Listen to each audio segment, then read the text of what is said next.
Alright, put your torches down and hear me out. There are actually some good reasons to want a hood stack, and there's also some bad ones, so let's talk about both. First, some context. I put a giant 12-valve Cummins in this tiny little Explorer, and it doesn't really fit.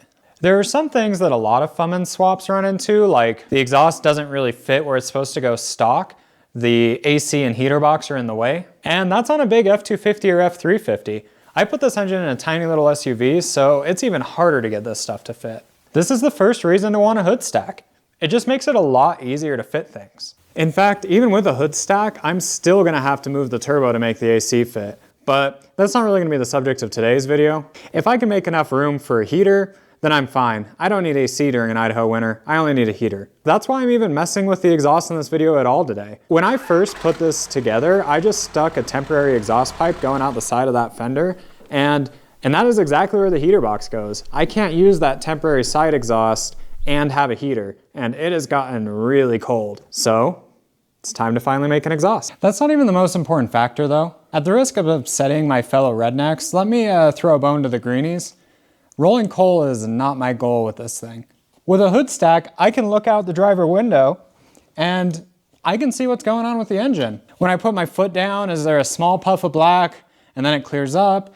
Is there a bunch of gray smoke pouring out of it? It's hard to tell unless the exhaust is where I can actually see it. My goal is to have this thing tuned right, and that means I want to be able to watch the exhaust and see what's coming out of it. Black smoke means it's running too rich and could use a little more air, and it's good to have that instant feedback. For the record, yes, I'm actually trying to argue right now that hood stack's better for the environment, but did I convince you? One thing that isn't really up for debate though is that pointing the exhaust straight up is definitely better for people. One reason that you see semis and buses have stacks that point straight up in the air is because it helps meet regulations that ensure that exhaust does not accumulate within the vehicle. A stack means that your exhaust gases go up in the air rather than getting sucked back into your window or the window of the car next to you. It also means that when you pass by pedestrians, you aren't just fire hosing them with smoke. I personally don't like other people being a pain in my ass, so I try not to be a pain in other people's asses as much as possible. Pointing my exhaust where it's not going straight into somebody's face is a pretty simple thing I can do to not be a pain in anyone's butt. Even if it might make this thing look a little more obnoxious, in reality,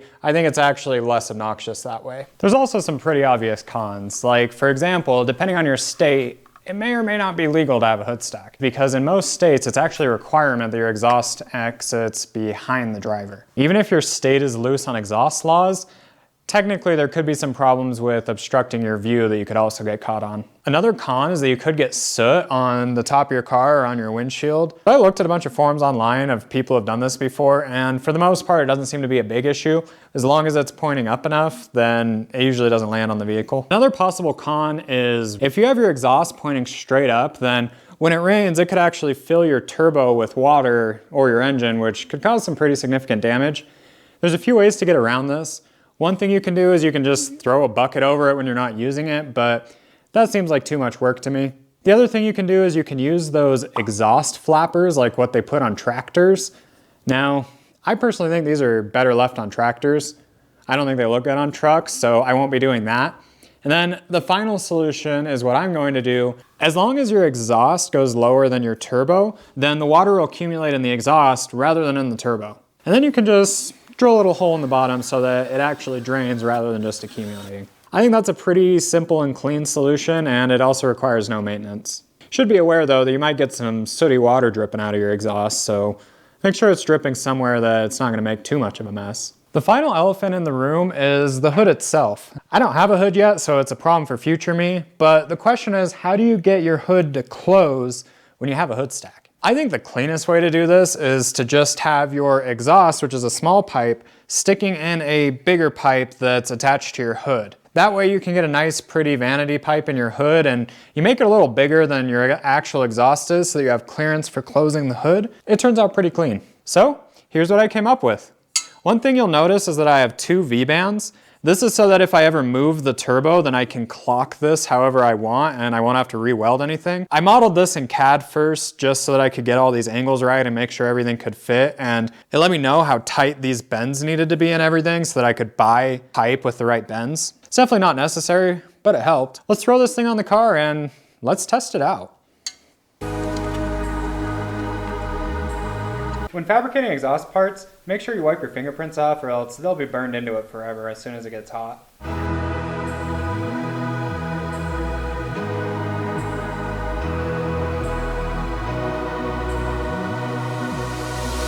I absolutely love this thing. I can give all the justifications in the world as to why I'm putting this on here, but ultimately the thing that matters the most is I think this thing's awesome. I didn't expect that I'd love it as much as I do. What do you think? I think it's hilarious. I also think that I need to actually go try this thing. Let's give it a shot. All right, I'm gonna try and start this thing. You remember from the last video, it's been having some troubles running, but I did replace that pressure regulator overflow valve, so hopefully that fixes it. Still doesn't have grid heaters on it, so it'll probably still run rough, but it'll at least be good enough to test the exhaust.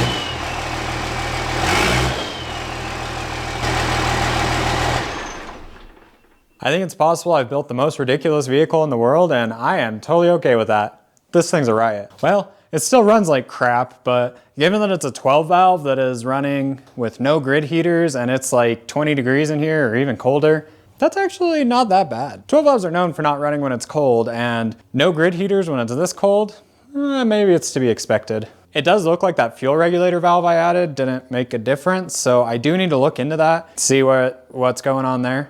Making it run right will be a subject of a later video. If you liked this video, then you may enjoy the video where I actually drove this thing around town for the first time. That was a lot of fun, and that was really fulfilling to finally get to drive this thing. Thanks for hanging out with me in my garage today. Now, get out there and build something.